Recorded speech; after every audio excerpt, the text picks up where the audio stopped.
에베소서 6장 18절부터 20절 말씀 같이 합독합니다. 시작. 모든 기도와 간구를 하되 항상 성령 안에서 기도하고 이를 위하여 깨어 구하기를 항상 힘쓰며 여러 성도를 위하여 구하라. 또 나를 위하여 구할 것은 내게 말씀을 주사 나로 입을 열어 복음을 비밀을 담대히 알게 하옵소서 할 것이니 이 일을 위하여 내가 쇠사슬에 매인 사신이 된 것은 나로 이 일에 당연히 할 말을 담대히 하게 하려 하심이라. 아멘. 기도의 힘은 대단하죠. 죽을 자를 살립니다. 막힌 담을 허물고 마음에 상처난 골짜기를 메워줍니다. 또 우울증을 치료해주고 병을 고쳐주고, 한마디로 기도는 기적을 부르는 종소리인 것 같아요. 죽을 자를 살리는 그런 기도, 대표적인 게 히스기야의 기도가 있죠. 이사야서 38장에 보시면 히스기야가 하나님 앞에서 참 진실된 사람이었고 전심으로 하나님을 섬겼다 이렇게 말하고 있습니다. 하나님 잘 섬겼어요. 그런데 병에 걸렸습니다. 하나님은 이사야 선지자를 통해서 히스기야가 이제 곧 죽게 될 것이라고 말하면서 유언을 하라고 합니다. 유언을. 한마디로 죽음을 이제 준비하라 이런 얘기죠. 넌 죽을 날이 얼마 안 남았으니까 이제 유언을 하면서 그렇게 죽음을 잘 준비했으면 좋겠다. 이사야 선지자를 통해서 이렇게 전하죠. 이때 히스기야가 어떻게 했습니까? 내가 하나님 참 잘 섬겼는데, 내가 하나님 전심으로 잘 대했는데, 진심으로 섬겼는데 하나님 왜 그럴까요? 하면서 하나님께 멀리 떠나갔거나 또 하나님을 원망하거나 이러지 않았다는 거예요. 히스기야는 곧바로 울며 불며 매달렸습니다. 하나님, 제가 하나님 앞에서 정말 진실과 전심을 다하지 않았습니까? 하나님 앞에서 선하게 한 것들을 기억해 주십시오. 통곡하며 매달렸다고 기록하고 있어요. 이 기도에 하나님이 응답하셨어요. 그의 수명을 15년이나 연장시켜 주었습니다. 기도는 이렇게 죽을 운명을 살 운명으로 바꾸어 줍니다. 또 기도하면 다윗이 생각나죠? 시편의 그 수많은 시들이 다윗의 기도의 시입니다. 다윗은 사망의 음침한 골짜기를 다닐 때에도 기도했고, 기쁨에 넘칠 때에도 기도했고, 승리에 도취될 때에도 기도했고, 죄로 인해서 괴로울 때에도 기도했습니다. 다윗은 항상 기도의 용사였습니다. 이 기도의 힘이 다윗이라는 한 사람을 만든 것이죠. 사랑하는 여러분, 기도는 내 삶을 부족함이 없이 온전하게 완성시켜 줍니다. 이 기도의 힘을 믿으시고 여러분의 삶에서 기도로 승리하시고 또 누군가를 위해서 늘 기도해 주시는 축복의 통로로 사시기를 주님의 이름으로 축원합니다. 우리 같이 이렇게 인사하십시다. 기도로 완성됩니다. 시작. 기도로 완성됩니다. 지난주까지 하나님의 전신갑주 그리고 성령의 검에 대해서 살펴보았어요. 우리는 진리의 허리띠, 의의 호심경, 평안의 복음, 믿음의 방패, 구원의 투구, 성령의 검, 완벽하게 하나님께서 우리를 무장시키시고 또 전쟁터에서 우리가 전투할 수 있도록 하나님께서 이렇게 성령의 검까지 주셨습니다.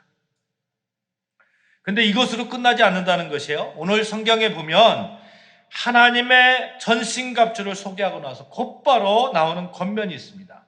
모든 기도와 간구를 하되 항상 성령 안에서 기도하라. 하나님의 전신갑주를 입고 무기를 들고 싸움에 임하면서 그것으로 만족해서는 안 된다는 거예요. 그 모든 것 위에 기도하라 이렇게 권면하고 있어요. 우리가 전쟁터에 있습니다만 무엇보다도 전쟁의 주인은 하나님심을 믿고 하나님심을 알고 하나님께 능력을 구하고 하나님의 도움을 구하라는 거예요. 이런 자세가 필요한 겁니다. 그것만이 영적 전쟁에서 완벽하게 승리할 수 있는 조건이 되는 겁니다. 정말 그렇습니다. 그리스도인은 하나님의 전신갑주를 입고 있어요. 성령의 검을 들고 있습니다. 그러나 이것으로 끝나는 것이 아니에요. 전쟁의 주인은 누구라고요? 하나님이십니다. 이 전쟁의 주인 하나님을 믿고 하나님께 의지하지 않으면 내가 갖고 있는 하나님의 전신갑주, 성령의 검, 이것이 무슨 소용이 있겠어요? 그냥 가지고만 있으면 무뎌지기 마련입니다. 녹슬어요, 녹슬어. 낫이 있잖아요, 낫. 그 풀을 베는 낫 있잖아요. 이게 보통 겨울이 되면 풀들이 잘 자라지 않습니다. 그러니까 낫을 그냥 잘 이렇게 관리하지 않거든요, 낫을. 이제 봄이 되고 풀들이 막 이렇게 자랄 때에 낫을 딱 잡아서 쓰려고 하면 낫이 이미 녹슬어 있어요. 관리하지 않으면 녹슬어 있습니다. 그 녹슨 낫을 어떻게 해야 돼요? 갈아야 됩니다. 갈아야 돼. 잘 들 수 있도록 예리하게 갈아야 됩니다. 이 가는 행위, 이게 기도라는 거예요.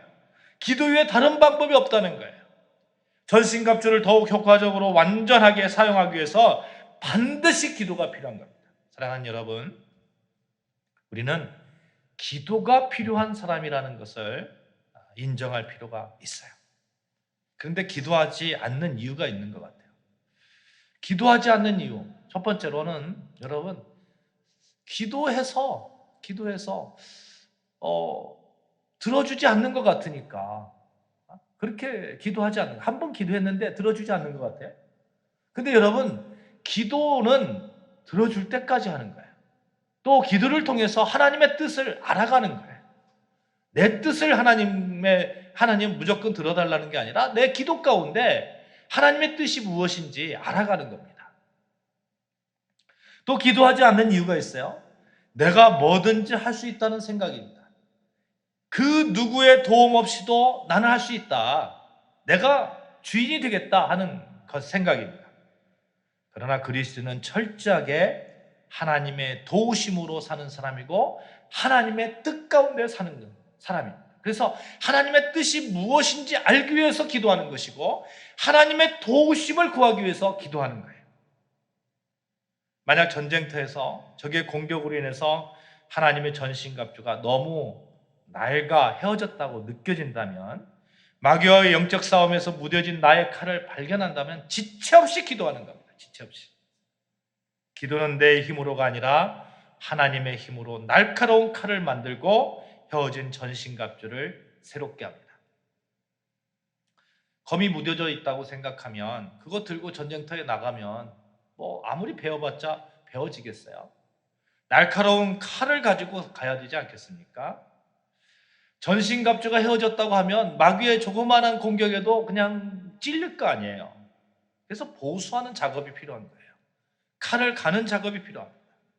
그것이 바로 기도하는 시간이라는 거예요. 기도가 없으면 세상을 날카롭게 판단하지 못합니다. 기도가 없다면 녹슨 칼을 가지고 있는 것처럼 무기는 가지고 있어도 사용해도 그게 제대로 무기의 역할을 감당하지 못합니다. 여러분 한번 보자고요. 코로나로 인해서 한국 교회 현실을 바라볼 때 참 마음이 많이 아픕니다. 여기저기서 너무 쉽게 하나님을 섬기려 하고 있어요. 코로나로 교회를 떠나 계신 분들이 참 많이 있습니다. 한국 교회 영적 상황을 너무나 잘 알려주는 그런 사건이었어요. 이런 것을 볼 때에 한국 교회 우리의 전신갑주들이 많이 헤어졌다고 생각되지 않습니까? 우리가 가지고 있는 그 성령의 검, 이 성령의 검이 많이 이렇게 무뎌졌다고 생각되지 않습니까? 하나님의 성령의 검, 하나님의 말씀은 칼집에서 빼내지도 못하고 있는, 그래서 그렇게 녹슬어 있는 그런 모습이라고 생각되지 않습니까? 우리는 다시 기도의 힘으로 새롭게 하는 것이 필요합니다. 기도만이 이 상황을 역전시킬 수 있습니다. 왜냐하면 기도에는 회복시키는 강력한 능력이 있기 때문에 그렇습니다. 이렇게 강력한 능력이 있는데 사용하고 있지 않는 이 시대, 우리가 살고 있는 이 시대의 최대의 문제는 더 이상 기도하지 않는다는 거예요.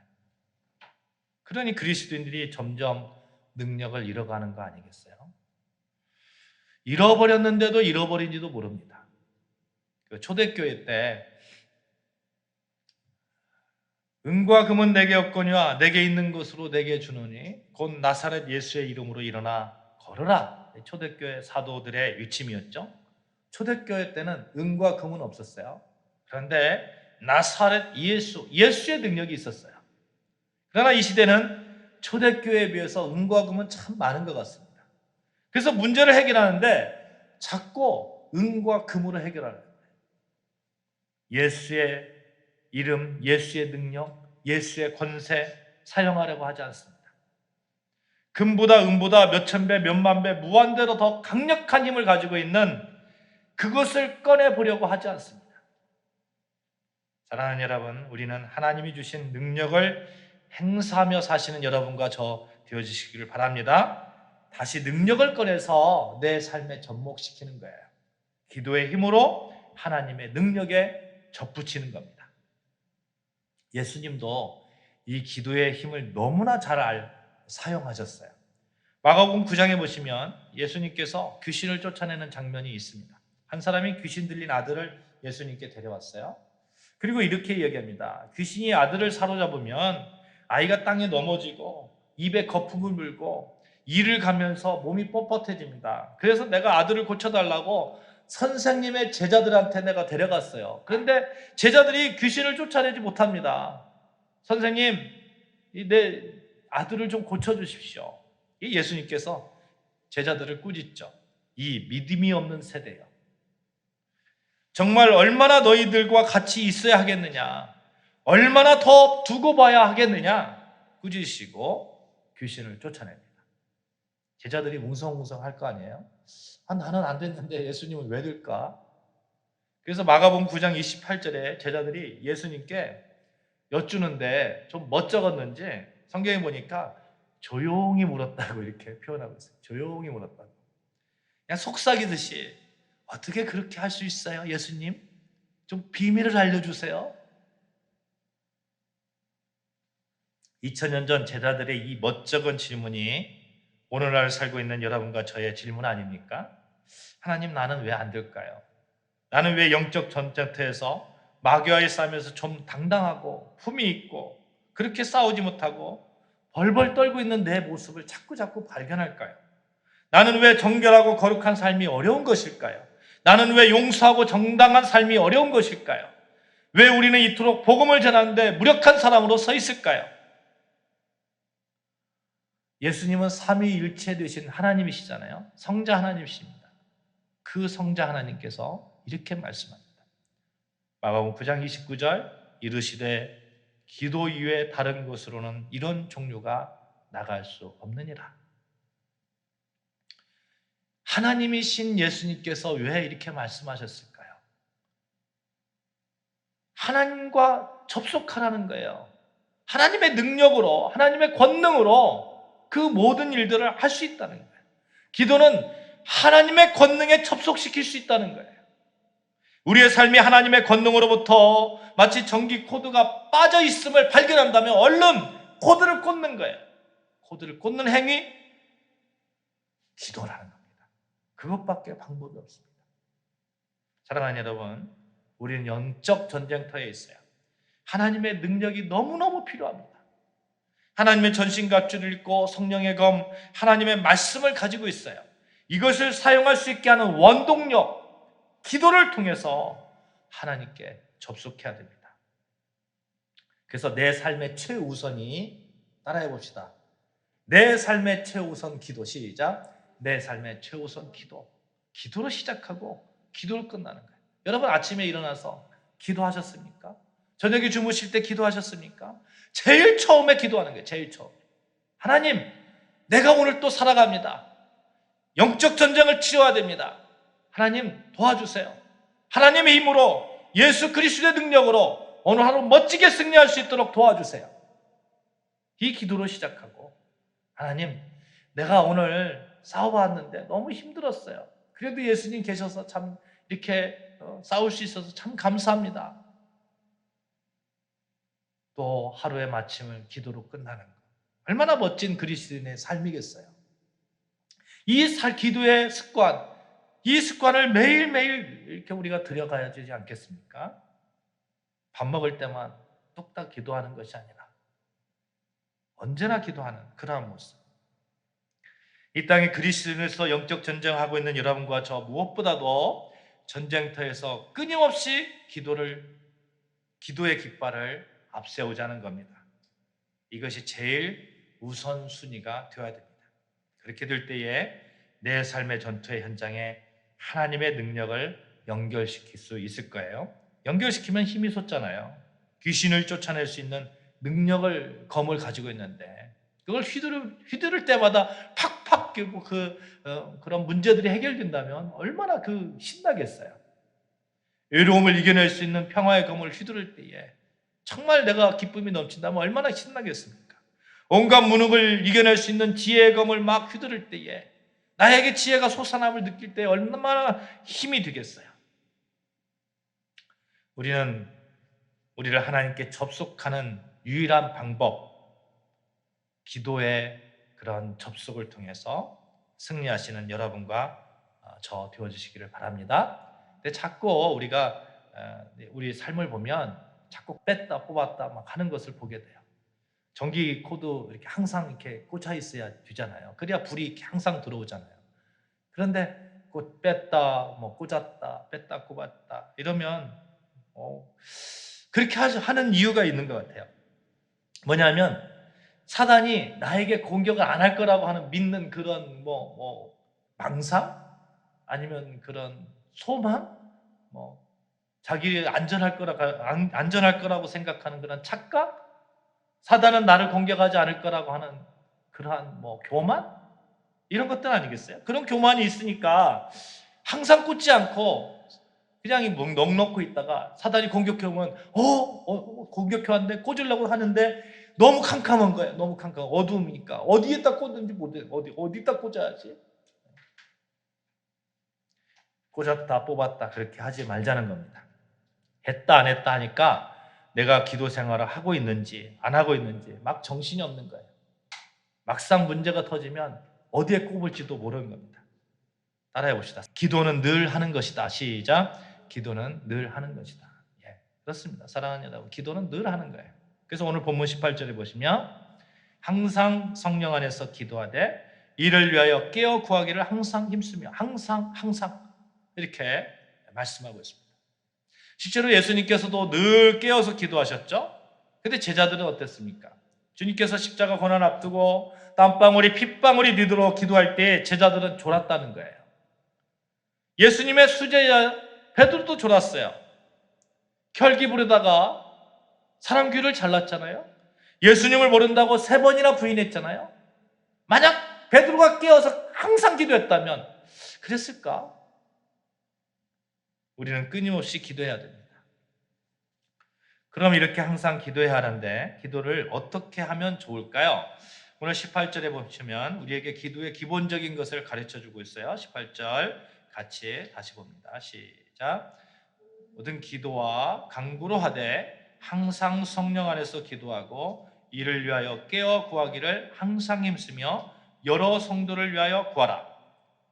기도의 기본적인 것, 첫 번째로 기도의 종류에 대해서 말하고 있죠. 모든 기도와, 영어 성경에 이 부분을 보면 all이라는 영어 단어를 쓰고 있는데 기도의 종류가 많이 있잖아요. 개인 기도, 합심 기도, 중보 기도, 철야 기도, 새벽 기도, 금요 기도 얼마든지 붙일 수 있잖아요. 이렇게 하나님이 우리에게 허락하시고 우리가 할 수 있는 모든 기도를 다 하라는 거예요. 모든 기도. 개인 기도만 하는 게 아니라 합심 기도도 같이 하고 중보 기도도 같이 하고 교회를 위해서도 기도하고 나를 위해서도 기도하고 우리 가족을 위해서도 기도하고. 두 번째로 기도를 드리는 시간이에요. 언제 기도하라고 합니까? 항상 기도하라고 하죠. 때와 장소를 가리지 않는 거예요. 어느 때든 기도하는 거예요. 세 번째로 기도의 조건이에요. 기도의 방법은 기도를 할 때에 성령 안에서 기도하라고 합니다. 성령 안에서. 성령의 인도하심으로. 성령의 도우심을 받으며 기도하는 거예요. 그래서 성령의 인도하심 가운데 기도하면 내가 생각하지 못한 것까지도 기도하는 거예요. 마귀는 잠들지 않고 있습니다. 오늘도 마귀는 먹이를 찾는 사자와 같이 우리를 넘어뜨릴 틈과 기회를 누리고 있습니다. 어제는 성령 충만했어요. 그래서 막 찬양하다가 기도하다가 기뻐하다가 오늘 흔들거리는 우리의 모습 가끔 보잖아요. 그러지 않기 위해서 항상 깨어서 기도하고 어느 때든 기도하고 성령 안에서 기도하는 겁니다. 어떤 사람이든 마귀의 공격에서 예외 없다는 것, 이 사실을 우리는 늘 기억할 필요가 있습니다. 나도 예외 없이 마귀의 공격 대상이라는 사실 기억하면서 나도 역시 정말 기도 없으면 하나님의 능력 없이 살 수 없구나. 하나님의 능력으로 내가 살아야 되구나 하는 그런 자세가 필요한 거죠.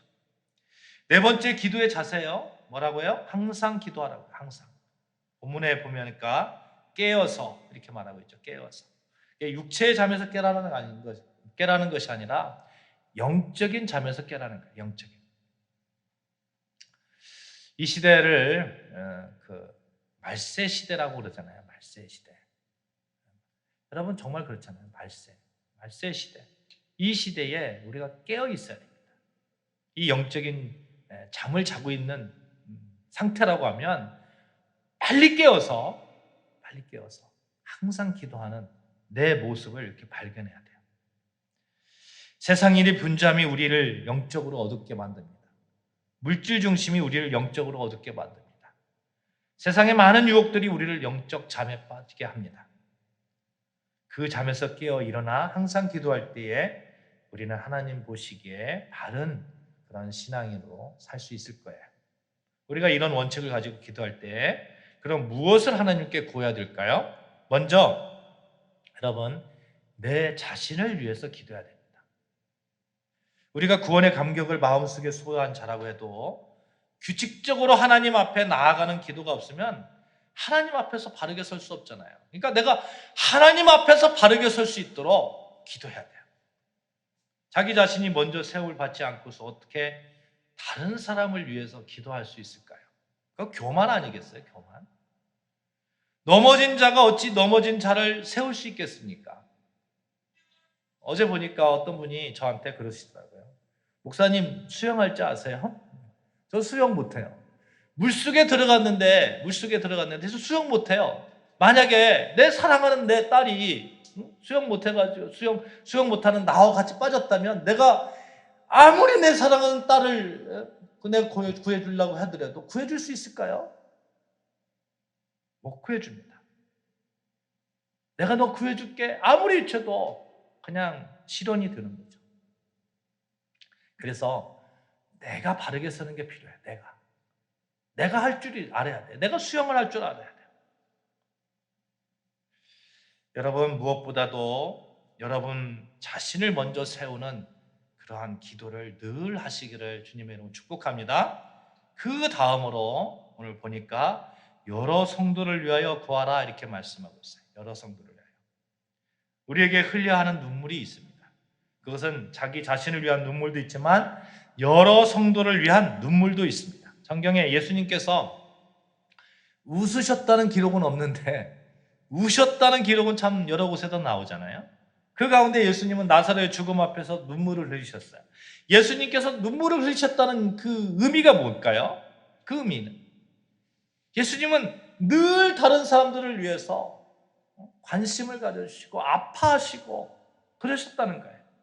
사랑하는 여러분, 우리가 그리스도인으로 산다는 것은 다른 사람들을 나 몰라라 하는 게 아니에요.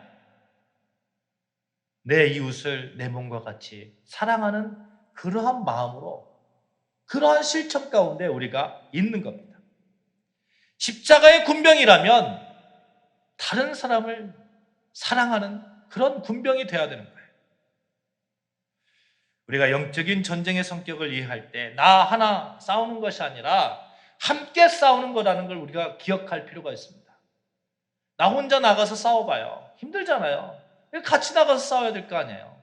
군대가 나가서 싸워야 될 거 아니에요.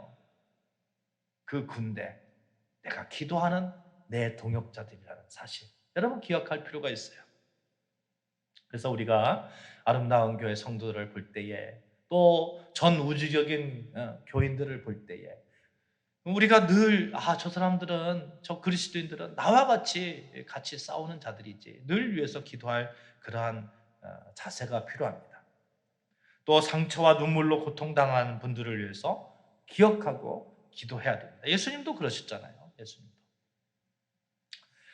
나와 혈연 관계가 없는 사람들을 위해서 또 기도할 필요가 있어요.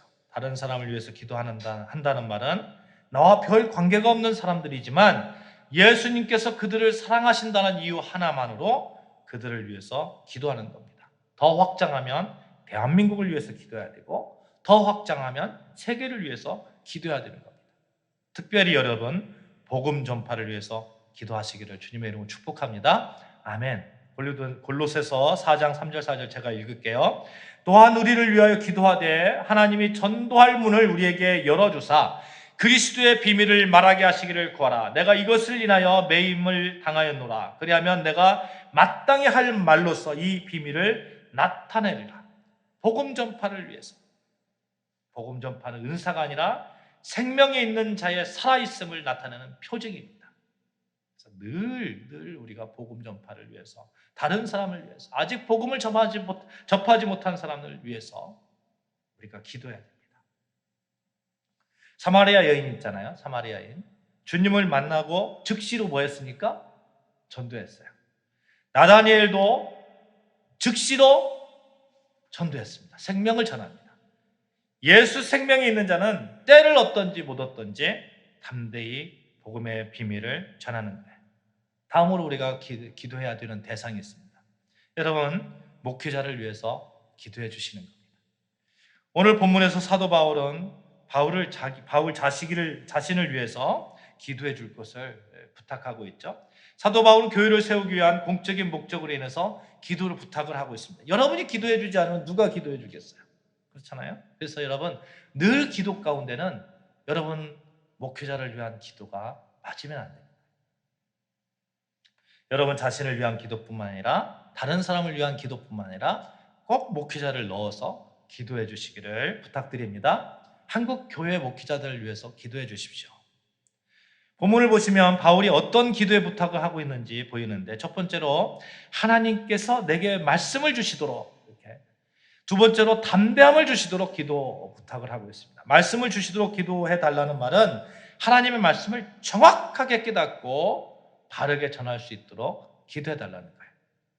하나님의 말씀을 흐르지 않도록, 하나님의 말씀을 적용해서 가르칠 때 모호하고 애매한 그런 말씀이 되지 않고 하나님의 원래 의도하셨던 그 말씀 그대로 전달되기를 기도해 달라는 거예요. 사랑하는 여러분, 말씀을 맺습니다. 우리는 하나님의 전신갑주를 입고 성령의 검만 차고 있다고 거만하게 폼만 잡고 있으면 안 됩니다. 폼 잡고 있는 그리스도인 꼴불견 아니에요. 하나님의 전신갑주 성령의 검이 제 역할을 잘 감당할 수 있도록 하나님의 능력을 구해야 됩니다. 사단은 어쩌면 그렇게 폼만 잡고 있는 그리스도인들을 더 좋아할 줄 모르겠습니다. 왜냐하면 그들은 겉은 그럴싸한데 하나님의 전신갑주 성령의 검을 어떻게 입어야 하는지, 어떻게 사용해야 되는지 그 방법도 모르고 있는 거예요. 우리는 기도를 통해서 하나님의 능력에 젖붙임 바 되어서 온전히 하나님의 전신갑주를 입고 하나님께서 주신 성령의 검, 하나님의 말씀으로 그 무기를 삼아서 마귀를 무찌르며 살아야 됩니다. 신앙의 승패는 얼마만큼 기도 생활을 하는가 할 거예요. 우리는 하나님의 전신갑주를 입은 사람입니다. 성령의 검을 가진 사람이에요. 그것을 완전하게 사용하기 위해서 기도를 덧입히십시오. 기도를 덧입히는 순간 내 신앙이 하나님의 권능에 접속되고, 내 삶이 하나님의 권능에 접속되고, 내 꿈이 하나님의 권능에 접속되고, 내 소원이 하나님의 권능에 접속되어지는 그러한 경험을 하게 될 것입니다. 사랑하는 여러분, 그렇게 멋지게 전쟁터에서 승리하시는 여러분과 저 되어주시기를 주님의 이름으로 축원합니다. 아멘. 기도하시겠습니다.